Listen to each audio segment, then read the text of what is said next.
नमस्कार साथियों, कैसे हैं आप सभी। उम्मीद करता हूं कि आप स्वस्थ होंगे, सुखी होंगे और आनंदित होंगे। हमारे जीवन में जो सबसे महत्वपूर्ण है वो होता है कॉन्फिडेंस, आत्मविश्वास। अगर किसी व्यक्ति का जो है कॉन्फिडेंस, आत्मविश्वास जो है चला गया, तो वो वापस आना जो है काफ़ी मुश्किल हो जाता है। इस चुनौती से बहुत सारे ऐसे लोग होते हैं जो झेल रहे होते हैं। वो समझ ही नहीं पाते कि उनके भीतर जो है कितना टैलेंट है, उनके भीतर जो है कितनी पावर है, उनके भीतर जो है क्या कुछ कर गुजरने की जो है ख्वाहिश होती है, और उसे जो है प्राप्त करने के लिए वो जो है नित्य अपने आप को बदलने और जानने का प्रयास करते हैं। लेकिन अपने जीवन में असफलताओं और विभिन्न प्रकार की सर्कमस्टांसेस उन्हें इस तरीके से झकझोर देती हैं कि लोगों का जो है कॉन्फिडेंस बिल्कुल हिल जाता है। उस कॉन्फिडेंस को गेन करने के लिए लोग जो है तरह तरह के उपाय करते हैं, बहुत तरीके के उपाय करते हैं। लेकिन इसमें बहुत सारे लोग सफल हो पाते हैं और बहुत सारे लोग सफल नहीं हो पाते। हम इन चीज़ों को अगर पूरी तरीके से जानने का प्रयास करें तो उसमें जो सबसे महत्वपूर्ण होता है कि अक्सर जो है लोग कॉन्फिडेंस बूस्ट करने के लिए मोटिवेशन वीडियो देखते हैं, तरह तरह के जो है थेरेपी लेते हैं कि कैसे जो है उनका कॉन्फिडेंस वापस आए। लेकिन मैं आपको बता रहा हूँ कि कॉन्फिडेंस जो है आती है आपकी शक्ति से, कॉन्फिडेंस आती है आपके जो है पावर से।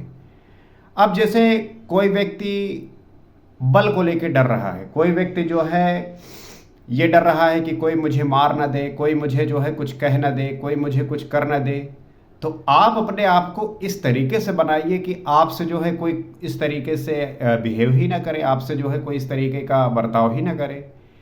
आप अगर शारीरिक रूप से मजबूत हो जाएंगे, अगर आपके शरीर में बल होगा, ताकत होगी, आप जो है उसी प्रकार से दिखोगे, तो आपको जो है कोई डराने से पहले, डांटने से पहले वो 100 बार सोचेगा। मान लीजिए कोई काम करवाना है और आप जो है उस प्रकार से वहाँ पहुँचे जहाँ पे इस तरीके का जो है माहौल क्रिएट है, जहाँ पे हर कोई बात कर रहा है कि कैसे काम होगा, क्यों लेट हो रहा है, ये चीज़ें इस तरीके से होनी चाहिए। और वहीं पे जो है आप पहुँचते हैं, अपने जो है बल का प्रदर्शन करते हैं, अपने जो है कॉन्फिडेंस का प्रदर्शन करते हैं। वो जो बल है वो आपको कॉन्फिडेंस देता है। आप देखेंगे कि बड़े बड़े जो है बाउंसर बिल्कुल तगड़े होके जो है खड़े होते हैं। वो यही शो ऑफ करता है कि उनके भीतर जो है वो ताकत है, वो बल है कि वो जो है किसी को भी जो है उठा के पटक देंगे। इसीलिए आप देखेंगे कि जो क्लब होते हैं, जो इस प्रकार के जगह होते हैं, वहाँ पे उन्हें खड़ा किया जाता है ताकि वो कोई भी बदतमीजी करे, कोई भी अगर वहाँ पे गलती करे तो वो उसको जो है मार गिराए। इसीलिए जो है उस प्रकार के लोगों की वहाँ डिमांड होती है। तो वो उनका कॉन्फिडेंस है कि वो जो है किसी को उठा के पटक देंगे, वो किसी को जो है बदतमीजी करेंगे तो उनके खिलाफ कार्रवाई करेंगे, ये इस तरीके से।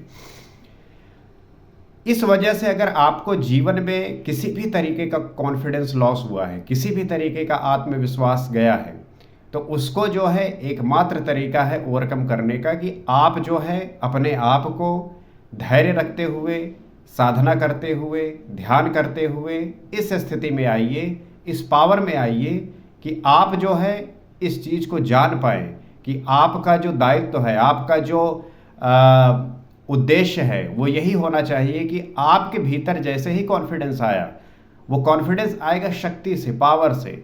जैसे कि क्या होता है कि कोई व्यक्ति जो है बहुत कॉन्फिडेंस नहीं है, आत्मविश्वास उसका हिला हुआ है, उसको किसी पद पे बैठा दीजिए, उसको जो है कोई ऐसा स्थान दे दीजिए जहाँ पे उसका जो है महत्व है, उसके भीतर अपने आप जो है कॉन्फिडेंस आ जाएगा। कैसे? अब मान लीजिए कि कोई विधायक का पद है और विधायक के पद में जो है किसी व्यक्ति को बैठा दिया जाए जो बहुत ही अंडर कॉन्फिडेंट है, मतलब आत्मविश्वास जो है उसका हिल चुका है, चला गया है। अब उसको वहाँ पे बैठाया, उसके पास पावर आई, उसके पास अधिकार आए, तो जाहिर सी बात है कि वो कॉन्फिडेंट अपने आप हो जाएगा। तो खेल क्या है? खेल है आपके मानसिकता का, खेल है आपके जो है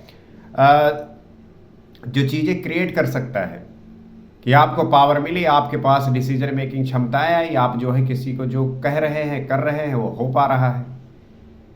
तो कॉन्फिडेंस के आपके जीवन में कॉन्फिडेंस का जो है होना बहुत आवश्यक है। ये कॉन्फिडेंस जो है जब आप कैरी करते हैं तो एक वो ऊर्जा की तरह काम करता है, एक वो पॉजिटिव एनर्जी की तरह काम करता है जो आपको सदैव पुश करता है उस तरफ जहाँ पे आपको होना चाहिए। तो कॉन्फिडेंस बनाए रखना है, अपने काम के प्रति सदैव जिम्मेदार रहना है, अपने काम के लिए जो है पूरी तरीके से इन्वॉल्व रहना है, और काम के प्रति जब ईमानदार रहेंगे तो वही काम जो है आपको कॉन्फिडेंस देगा। कॉन्फिडेंस इसीलिए लोगों का हिलता है कि चाह कुछ और है और उनके पास कुछ और है, मतलब चाहते कुछ और हैं लेकिन वो मिल नहीं रहा, वो है नहीं, इस वजह से उनका जो है कॉन्फिडेंस धीरे धीरे खत्म होने लगता है। पिछले एपिसोड में हमने ये देखा कि किस प्रकार से जो है राजा दशरथ वो कैकेयी को जो है मनाने गए हैं, कि किस वजह से जो है कैकेयी रूठी हुई है। पूरा जो अवध है वो सब जो है उत्साह में झूम रहा है, क्योंकि अगले दिन ही जो है राम का राज्याभिषेक होने वाला है, सब आनंदित है। लेकिन कैकेयी जो है रूठ गई है और कोप भवन में वहाँ पे पड़ी हुई हैं। उनको मनाने के लिए राजा दशरथ गए हुए हैं और वो तरह तरह से पूछ रहे हैं कि क्या कारण है, क्या परेशानी है, क्या दिक्कत है। आगे गोस्वामी तुलसीदास जी क्या लिखते हैं, आइए जानते हैं और समझने का प्रयास करते हैं। पुन कह राव सुहृदय जी अजानी, प्रेम पुलक मृदु मंजुल बानी, भामिन भयो तोर मन भावा, घर घर नगर आनंद बधावा। अपने जी में कैकेयी को सुहृदय जानकर राजा दशरथ जी प्रेम से पुलकित होकर कोमल और सुंदर वाणी से बोले। जब राजा दशरथ को ये पता चला कि कैकेयी जो है अब मान जाएंगी, क्योंकि वो आभूषण वगैरह पहनने लगी,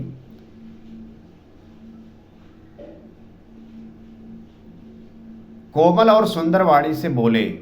कौन बोला? राजा दशरथ बोले, हे भामनी, तेरा मन चीता हो गया, नगर में घर घर आनंद के बधावे बज रहे हैं। राजा दशरथ बता रहे हैं कि पूरे नगर में हर घर में जो है आनंद का बधावा बज रहा है, हर कोई जो है आनंदित है, प्रसन्न है।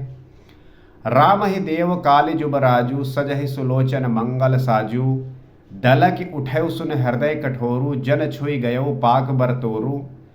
मैं कल ही राम को युवराज पद दे रहा हूँ, इसलिए हे सुनैनी तू मंगल साज सज। राजा दशरथ कहने लगे कि मैं जो है राम को युवराज पद जो है वो दे रहा हूँ कल, इसलिए हे सुनैनी तो मंगल साज जो है सज। ये सुनते ही उसका कठोर हृदय फटने लगा, मानो पका हुआ बाल तोड़ फोड़ा छूट गया हो। जब ये बात सुना कैकेयी ने, तो कैकेयी का जो हृदय है वो दलक उठा, वो फटने लगा। जिस प्रकार से आपको अगर बाल तोड़ हुआ हो तो वो जो फूटता है वैसा पेन हुआ। जाहिर सी बात है कि वो चाहती थी कि भरत को जो है भारत का राज्याभिषेक हो, राम को जो है राम जो है वनवास जाए, तो कैसे जो है कैकेयी सुखी हो सकती हैं। ऐसे पीर बिहस ते गोई, चोर नार जिम प्रकट न रोई, लखई न भूप कपट चतुराई, कोट कुटिल मन गुरु पढ़ाई। ऐसी भारी पीड़ा को भी उसने हंसकर छिपा लिया, जैसे चोर की स्त्री प्रकट होकर नहीं रोती, जिसमें उसका भेद न खुल जाए। ये पीड़ा सहते हुए भी जो है हंसकर छिपा लिया कैकेयी ने, जैसे चोर की स्त्री प्रकट होकर नहीं रोती। राजा उसकी कपट चतुराई नहीं लख रहे हैं। राजा तो आनंदित है, प्रसन्न है, वो क्या जाने भाव क्या चल रहा है अंदर, कैकेयी जो है क्या फील कर पा रही है, क्या चाह रही है। क्योंकि वो करोड़ों कुटिलों की शिरोमणि गुरु मंथरा की पढ़ाई हुई है, वो इसलिए जो है नहीं समझ पा रही हैं। वो इसलिए समझ नहीं पा रहे हैं क्योंकि कैकेयी को जो है करोड़ों कुटिलों की जो शिरोमणि है गुरु मंथरा ने पढ़ाया है, इसलिए जो है राजा दशरथ भाप ही नहीं पा रहे हैं। यद्यप नीति निपुण नरनाहु, नार चरित जलनिध अवगाहु, कपट स्नेहु बढ़ाई बहोरी, बोल बिहस नयन मुह मोरी। यद्यपि राजा नीति में निपुण हैं, परंतु त्रिया चरित्र अथाह समुद्र है। वैसे तो राजा नीति में निपुण हैं, और आप देखेंगे कि ऐसे महान राजा हुए हैं जो नीति में निपुण रहे हैं, लेकिन त्रिया चरित्र अथाह समुद्र है। जो स्त्रियों का चरित्र है, जो त्रिया चरित्र है, वो समुद्र की तरह अथाह है, जिसे हमें नापना बहुत मुश्किल है। फिर वो कपट युक्त प्रेम बढ़ाकर, प्रेम से ऊपर से प्रेम दिखाकर, नेत्र और मुंह मोड़कर हंसती हुई बोली। उसके बाद कपट से युक्त प्रेम बढ़ाकर, प्रेम से जो है प्रेम दिखाकर, नेत्र और मुंह मोड़कर हंसती हुई बोली। कैकेयी क्या बोलती है? मांग मांग पै कहौ पिय कबहु न देहु न दे लेहु, देन कहु वरदान दुई तेव पावत संदेहु। हे प्रियतम, आप मांग मांग तो कहा करते हैं, पर देते लेते कभी कुछ नहीं। आपने 2 वरदान देने को कहा था, उनके भी मिलने में संदेह है। तो रानी कैकेयी कहने लगी राजा दशरथ से, क्या कह रही है कि आपने जो है मांग मांग तो कहा करते थे, पर देते लेते कभी कुछ नहीं थे। बार बार जो है कहते थे कि मांग लो, और कुछ कभी दिए नहीं। आपने 2 वरदान देने को कहा था, उनके भी मिलने में संदेह है, उसमें भी जो है मुझे डाउट हो रहा है। तो कैकेयी जो है इस बात से, अपने कपट युक्त जो है वचनों से राजा दशरथ को हंसा रही है। अब आगे की कथा को हम अगले एपिसोड में देखेंगे और ये जानने की कोशिश करेंगे कि किस प्रकार से राजा से वो 2 वरदान मांगती हैं। हमने जो है इस एपिसोड में ये देखा कि किस प्रकार से एक व्यक्ति किसी भी स्त्री के त्रिया चरित्र को जो है थाह नहीं लगा सकता, क्योंकि वो अथाह समुद्र जैसी उसकी गहराई है, वहां भी नहीं सकता। इसलिए जो है आपको ज़्यादा परेशान होने की आवश्यकता नहीं है। आपको सदैव अपने कार्य के प्रति, अपने काम के प्रति, अपने जो है गोल के प्रति सदैव जो है अग्रसर रहना है, उसी में ईमानदारी से काम करते रहना है। और आपके जीवन में जो भी समस्याएं या चुनौतियां हैं, उसको जो है पूरी अच्छी तरीके से समझकर और जान के जो है हल करने का प्रयास करना चाहिए। यही जो है आपके सारे परेशानियों को हटाएगा और सारे परेशानियों से निकालकर अलग करेगा। मुझे पूरी आशा है कि आप इस बात को समझ पा रहे होंगे, और अगर इसको आप नित्य पढ़ेंगे तो इसका जो है लाभ आपको अवश्य मिलेगा। इसलिए मैं आप सभी को आमंत्रित करता हूं कि आप इससे जुड़िए, आप जो है इसको सब्सक्राइब करिए, फॉलो करिए, ताकि जब भी हम इस पर उपस्थित हों आपको जो है वो नोटिफिकेशन मिले, आपको जो है वो बात सीखने को मिले। आप क्या महसूस करते हैं, आप क्या समझते हैं, वो भी शेयर करिए, ताकि हम आपस में मिलकर इन बातों को सहजता से जान सके, समझ सके। आज इतना ही। अगले एपिसोड में आपसे फिर मुलाकात होगी। सीताराम।